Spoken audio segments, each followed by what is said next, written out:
melewati berbagai drama hukum yang panjang, 5 Juni 2025, Nikita Mirzani dan asistennya Ismail Marzuki tersangka dalam kasus dugaan pemerasan 5 miliar rupiah Reza Gladys akhirnya muncul ke hadapan publik. Bukan menghirup udara bebas, namun keduanya menjalani pelimpahan tahap 2 dari penyidik ke kejaksaan. Saat keluar dari tahanan Polda, Nikita tampil elegan, mengenakan kemeja coklat dan kacamata. Tangannya tidak diborgol. Ia jalan dengan percaya diri, melempar senyum kepada awak media yang menunggunya di luar. Ia bahkan sempat melayangkan pesan untuk sang seteru dengan nada seolah menantang. Niki, apa kabar? Niki, gimana Ami? Niki, apa kabar nih? Cantik banget Ami. Gimana? Apa mau sampaikan Kak? Mama kasih sehat, alhamdulillah. Siap dong. Oh, cekap doang itu. Pesan buat Reza Gladys itu gimana Kak? Mas. Ya, nanti aja. Nanti kita ketemu di persidangan. Niki siapa yang paling dikangenin? Anak lah. Apa? Kemarin sakit apa Kak? Niki cantik banget. Sorry.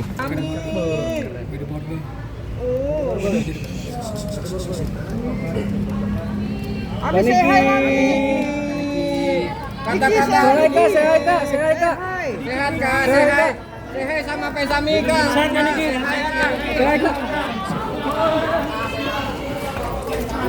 Karena itu adalah bagian dari proses yang harus dilalui dan kita sebagai advokat sudah terbiasa lah dalam proses hukum seperti ini. Ya kita harus sampaikan kepada Nikita ini proses harus dilalui dan dalam proses ini nanti kita ikutin aja prosesnya karena dalam sebuah persoalan hukum itu pada titik muara akhirnya itu adalah sebuah kebenaran.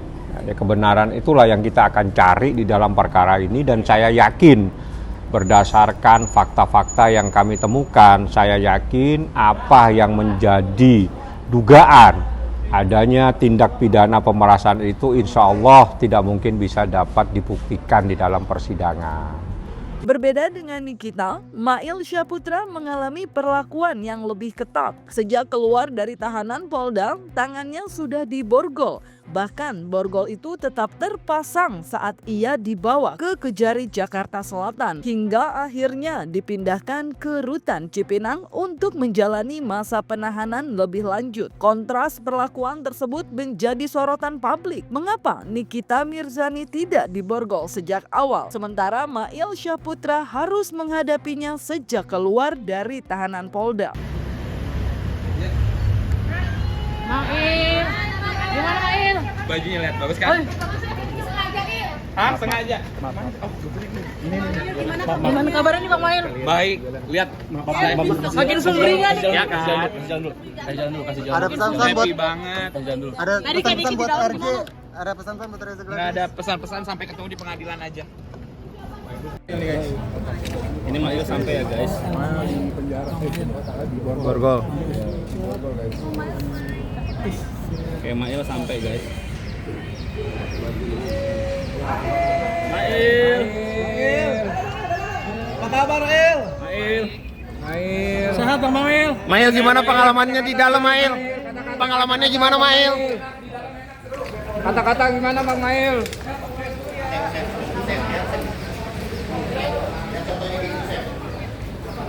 Ya.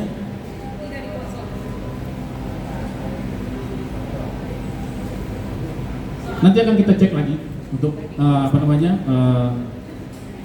apakah benar pada saat diserahkan tadi di tahap 2 kan kondisi atau yang bersangkutan tidak di Bogor. Kami akan coba klarifikasi dan itu akan menjadi evaluasi kami ke depannya ya, nanti kita akan sampaikan.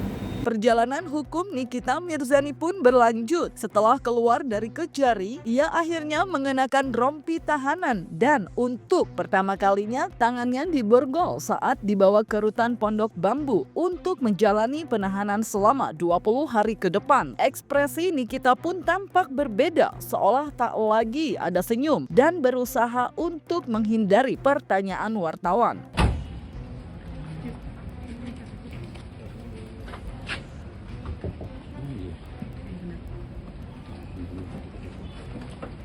Kak Niki, gimana sehat Kak Niki?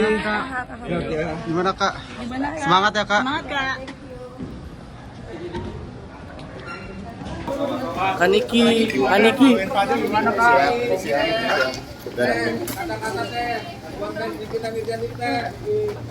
Awas kepalanya. Ayo pelan-pelan. Udah. Langsung. Gimana Yo? Apa kabarnya? Baik. Gimana Yo kabarnya Yo? Baik. Pengalamannya di dalam gimana tuh Yo? Oh, baik banget. Keren. Persiapan sidangnya gimana Yo? Deg-degan nggak? Enggak sih, aja. Itu nanti biar jaksa yang menjelaskan, karena itu menjadi kewenangan jaksa. Yang jelas dia santai, dia cuma titip aja sama saya. Proses hukum ini harus kita lalui nih, mau tidak mau, karena Niki sekarang ditahan, penahanannya adalah 20 hari dan itu menjadi kewenangan jaksa penuntut umum seperti itu. Iya, kalau Niki kan udah kuat memang orangnya. Jadi bagi dia, jadi gini, kalau Niki itu memang merasa yakin bahwa dia tidak pernah melakukan sesuatu yang menurut dia bahwa itu adalah tidak melakukan sebuah perbuatan yang melanggar hukum atau melakukan dugaan pemerasan, dia pasti tegar. Itu Niki, karena Niki yakin bahwa dia tidak merasa melakukan pemerasan. Bagaimana dia nggak kenal dia dimintain tolong seperti itu ya. Iya, barusan tadi sekitar 16 menit yang lalu itu Nikita Mirzani itu masuk ke rutan kelas 1 Pondok Bambu sebagai tahanan kejaksaan dari penahanan sebanyak 20 hari, itu terhitung 5 Juni sampai dengan 24 Juni 2025. Kondisinya sehat, alhamdulillah, dan dia kooperatif bisa menjawab pertanyaan dari petugas registrasi. Secara keseluruhan dalam keadaan sehat. Dalam pelimpahan tahap 2 tersebut, pihak kepolisian juga menyerahkan sejumlah barang bukti krusial, di antaranya mobil yang diduga digunakan Ismail untuk menjemput uang tunai dari sang pelapor, serta beberapa handphone dan dokumen penting yang diyakini terkait langsung dengan dugaan pemerasan. Barang bukti tersebut disebut-sebut akan menjadi kunci utama dalam pembuktian di persidangan nanti. Lantas, apakah pihak Nikita menarik seluruh barang bukti tersebut? Saya nggak tahu, itu mungkin uang sitaan ya. Uang sitaan? Iya, mungkin uang sitaan, saya nggak paham. Ya, pasti dari Nikita. Pasti, nggak mungkin. Diketahui itu uang diperuntukkan untuk apa? Oh, nggak tahu, cuma tanya yang nyita, kan bukan saya yang nyita. Kalau saya yang nyita, saya tahu nanti. Saya nggak tahu itu kendaraan siapa. Yang jelas mobil Niki, Alphard, dan ada beberapa mobil tidak ada yang disita. Saya nggak tahu itu mobil siapa, coba tanya. Jadi Anda tanya nggak itu mobil-mobil apa? Kan mobil Niki kan Anda tahu, ya kan? Dan itu bukan mobilnya Nikita, saya nggak tahu mobil apa, itu mobil siapa dan apa kaitannya, saya nggak paham. Jadi tersangka diserahkan berikut dengan barang bukti. Yang pertama, bukti dokumen surat, ada 9 dokumen yang diserahkan. Kemudian barang bukti digital, ada 5 USB flash disk yang berisi dokumen elektronik, kemudian 8 telepon genggam. Kemudian barang bukti selanjutnya adalah bukti hasil ekstraksi barang digital dengan jumlah 3 berkas dokumen sebagai dokumen hasil analisa forensik terhadap barang bukti digital yang ditemukan. Keempat, 1 unit kendaraan roda 4, dan yang terakhir barang bukti yang diserahkan adalah uang senilai 3.400.000.000 rupiah. Kedatangannya hanya sarapan di kantin, kan bisa kan? Nah, baru kemudian melihat benar nggak tahap kedua ini dilaksanakan, kan begitu. Nah, karena kita kan dari awal kan ini menunggu-nunggu ya, dan kita melihat benar nggak? Karena sampai dengan sekarang kan kita belum mendapat informasi dari pihak penyidik apakah ini sudah dilaksanakan tahap 1 atau 2, belum.